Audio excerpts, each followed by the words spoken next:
안녕하세요, 베베입니다. 오늘도 여느 때와 같이 세 가지의 미스터리를 소개시켜 드리려고 합니다.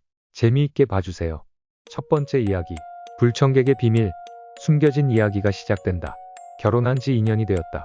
평일엔 회사에 나가고 주말엔 집에서 쉬며 보냈다. 주말이면 미뤄둔 집안일을 하곤 했지만 오늘은 마음이 내키지 않아 멍하니 시간을 보내다가 낮잠을 잤다. 남편도 조용히 자고 있어서 신경 쓰지 않았다. 점심쯤 인터폰이 울려서 모니터를 보니 30대 후반쯤 되어 보이는 낯선 여자가 서 있었다. 이상하게도 기분이 나빠서 대답하지 않고 모른 척했다. 그 여자는 계단을 내려갔지만 잠시 후 다시 인터폰이 울렸다. 같은 여자였다.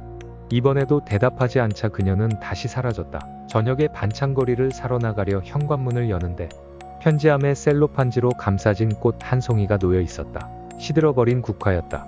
순간 낮에 찾아왔던 여자가 떠올랐다. 불안이 엄습했다. 나는 남편을 죽였다. 아무도 모를 줄 알았는데 그 여자는 남편의 죽음을 알고 있었다. 그래서 국화꽃을 두고 간 걸까? 두려움에 떨며 나는 한 걸음도 움직일 수 없었다. 첫 번째 이야기는 이렇게 끝났습니다. 그럼 두 번째로 넘어가 볼까요? 두 번째 이야기. 부적의 전설. 어머니가 남긴 이야기. 이쿠미는 초등학생이 되기도 전에 아버지를 잃었다.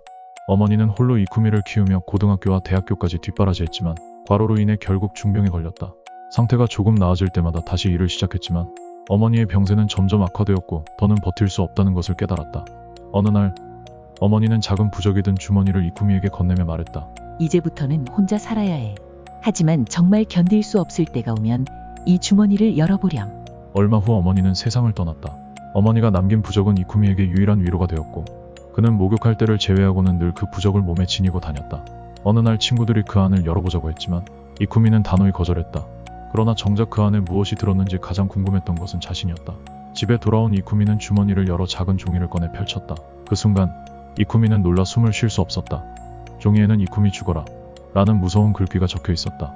어머니의 마지막 메시지가 이렇게 섬뜩할 줄은 상상도 못했던 이쿠미는 공포에 휩싸여 그 자리에 얼어붙었다.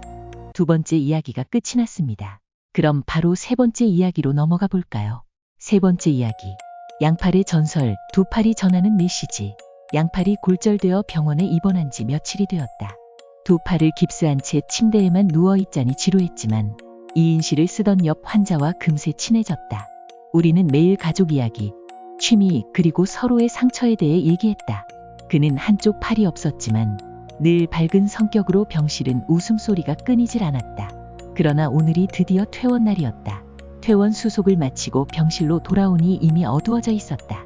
그에게 인사를 하려 했지만 그는 모포를 덮고 잠든 듯했다. 방해하지 않으려 조용히 그의 쾌유를 비는 쪽지와 내 연락처를 남기고 병실을 나왔다. 그때 문득 창문 너머로 환하게 웃으며 양팔을 흔드는 그가 보였다.